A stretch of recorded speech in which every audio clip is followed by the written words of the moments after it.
아버지는 로맨티스트, 아버지 36세, 어머니 28세에 좀 늦은 나이에 본 첫딸이었기에 두 분 모두 내 대한 애정이 깊으셨다. 퇴근하고 돌아오면 아버지는 어머니와 함께 나를 씻기는 일로 하루의 피로를 잊으셨다고 한다. 아기가 방실방실 웃는 모습을 보기 위해 가끔 이상한 표정을 지어 관심을 끌기도 하셨다는데, 그럴 때마다 내가 집안이 떠나가도록 울어 부모님을 당혹스럽게 했다고 한다. 이때다 싶은 아버지는 건너방으로 뛰어들어가 사진기를 가져와서는 내가 우는 모습을 찍으며 즐거워하셨단다.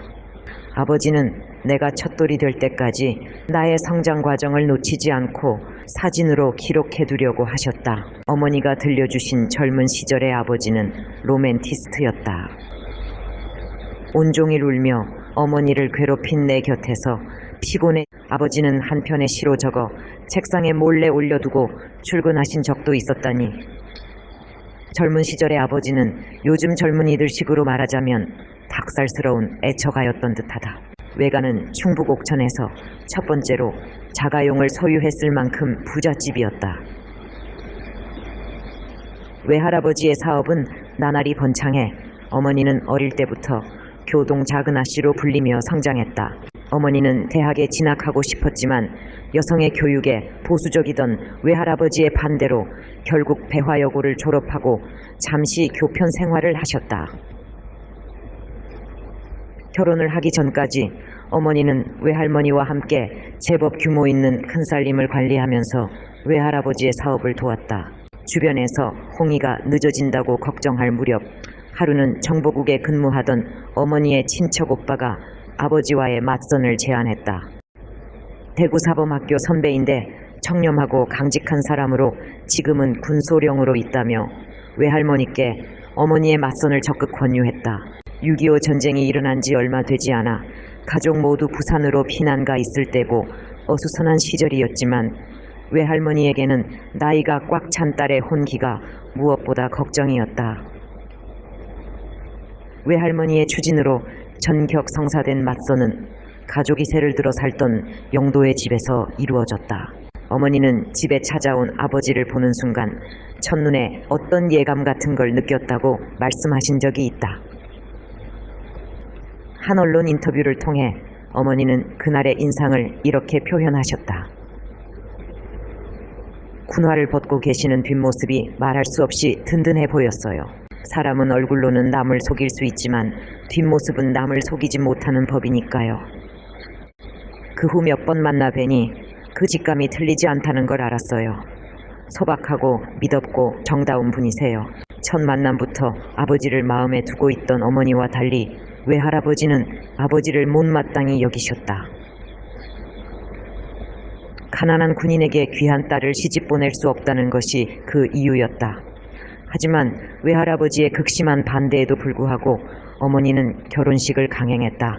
결혼 후 아버지는 집 한 칸 변변치 않은 자신을 믿고 따라준 어머니에게 두고두고 고마워하셨다고 한다. 어머니는 이따금 나와 근영이에게 두 분의 젊은 시절에 대해 이야기해 주셨는데, 박봉인 군인에게 시집와 셋방살이를 전전하면서도 어머니는 정말 행복했다고 회상하셨다. 특히 어머니가 아버지 숙소에 찾아가신 날의 일화는 정말 로맨틱했다. 결혼식을 올린 지 얼마 지나지 않은 1951년 1월 중공군이 서울로 재침범하고 시민들이 다시 남쪽으로 피난하는 다급한 상황에서 어머니는 아버지를 만나기 위해 험한 길을 나섰다. 아버지가 속한 군대가 정선에 주둔할 때였는데 어머니는 공비들이 출몰하는 지역을 피해가며 어렵게 먼 길을 가야 했다. 연락병을 통해 어머니의 방문 사실을 하루 전에 들은 아버지는 반가운 마음을 누르며 애써 담담한 얼굴로 어머니를 맞이했다. 그날 밤 아버지의 숙소에 들어선 어머니는 한쪽에 개켜져 있는 깨끗하게 손질된 이불보와 베개싯에 의아한 마음이 들었다고 한다. 주민들이 피난을 간 마을의 작은 민가에 숙박하고 있던 터라 침구가 형편없으리라 예상했는데 이불 하나만은 예외였기 때문이다. 어머니는 쑥스러운 마음을 누르고 조심스레 물었다. 누가 이렇게 정성껏 이불을 손질해 놓았을까요? 아버지는 멋쩍은짓씩 웃기만 할 뿐 대답이 없었지만 그 태도가 아무래도 본인이 그랬다고 고백하는 것 같았다고 한다. 전시 상황에 다른 이에게 이불 손질을 부탁할 수도 없었을 거야. 위험을 무릅쓰고 멀리서 달려온 아내에게 더러운 이불을 내어주고 싶지 않으셨겠지. 밤새 어설픈 솜씨로 뜯어진 곳을 꿰매고 손질하셨을 네 아버지를 떠올리면 가슴이 참 따뜻해져. 그 말을 하는 어머니의 입가에 한참이나 미소가 걸려 있었다. 가난한 군인의 아내로 살면서 몸은 고됐지만 마음고생은 하지 않도록 네 아버지가 세심하게 신경을 많이 써주셨어. 나중에 그네나 근영이의 결혼 상대자도 첫째로 마음이 믿음직한 사람이어야 해. 서로 진실된 마음으로 살아갈 수 있다면 그게 가장 큰 행복이니까. 아버지와의 만남을 묻는 내 질문에 추억을 되새기던 어머니는 사람을 선택할 때의 기준이 돈이나 조건, 외모가 되어서는 안 되며 믿음과 신뢰가 우선이라는 말씀을 하셨다. 조건이란 쉽게 변할 수 있지만 서로 믿고 아끼는 마음이 바탕이 되면 어려운 상황도 흔들림 없이 헤쳐갈 수 있어. 이는 곧 어머니 당신이 선택한 삶이기도 했다. 어머니는 장롱 위에 작은 상자를 올려두곤 하셨는데 그 안에는 아버지가 보낸 편지들이 담겨 있었다. 두 분이 주고받은 편지는 상자 하나를 채우고도 남았다. 전시 상황일 때 결혼을 했기 때문에 부모님은 따로 신혼여행을 가지 못했다. 결혼식을 올리자마자 아버지는 군으로 복귀해야 했기 때문에 먼 곳에 홀로 두고 온 아내가 내내 마음에 걸리셨던 듯하다. 아버지는 대구로 가는 연락병을 통해 어머니에게 안부 편지를 보내곤 하셨다. 그럴 때마다 곁에 있던 예수 이모가 아휴 또 연애 편지 아냐 하며 장난을 쳤는데 어머니는 얼마나 남성다운 다정한 편지인데 하며 아버지를 두둔하곤 해서 예수 이모의 놀림을 받았단다. 전시 상황이 유엔군에게 유리하게 전개되고 있을 때 아버지는 중령에서 대령으로 진급해 사단을 따라 강릉에 계셨다. 어머니는 이때 두 번째로 아버지를 만나러 가셨다. 대구, 포항, 영덕, 울진, 삼척, 묵호를 지나 강릉에 이르기까지 아버지를 찾아가는 길은 고달팠지만 어머니의 마음은 얼마나 애틋하고 설레셨을까.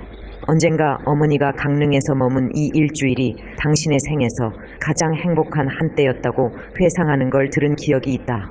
봄바람이 부드럽게 감겨오는 경포대의 해안선을 따라 두 분이 산책을 나서곤 했는데 아버지는 조개 껍질을 주워 어머니에게 내밀기도 하셨고 간혹 손을 꼭 잡아주기도 하셨단다. 어머니는 이분에게도 이토록 다정한 면이 있구나 하고 적지 않은 감동을 받으셨단다.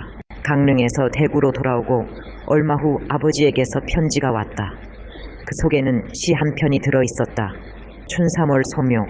벚꽃은 지고 갈매기 너울너울 거울 같은 호수에 나룻배 하나 경포대 난간에 기대인 나와 영수 노송은 정정정자는 우뚝 복숭아 꽃술을 놓아 그림이 고야 여기가 경포대나 고인도 찾더라니 거기가 동해냐 여기가 경포냐 백사장 푸른 솔밭 갈매기 나르도다 춘삼월 긴긴 나래 때 가는 줄 모르도다 바람은 솔솔 호수는 잔잔 저 건넌 봄사장에 갈매기 때 날아가네 우리도 노를 저 누벼볼까나. 1951년 4월 25일 어머니는 이 시를 읽으면 언제나 신혼초가 생각나 즐겁다고 하셨다. 어린 우리 앞에서 이 시를 암송하신 적도 있는데 근영이의 눈빛이 유난히 반짝였다. 어머니의 사랑 이야기에 푹 젖어있는 모습이었다. 아버지는 내가 프랑스로 유학을 떠났을 때도 자주 편지를 보내주셨다. 그 편지 안에는 가족의 소식이 아주 상세하게 묘사되어 있었다. 아버지의 편지를 읽다 보면 한편의 수필을 읽는 것 같았다. 나는 즐거운 마음으로 하루하루 아버지의 편지를 기다리곤 했다. 아버지는 가족에 대한 애정 표현을 말보다는 그림이나 시, 편지로 하셨다. 겉으로는 냉정하고 엄격해 보이셨지만 알고 보면 참 로맨틱한 분이셨다. 어머니의 초상화를 그려 선물하시거나 시로 마음을 표현하시는 등 마음이 참 따뜻하고 다정하셨다.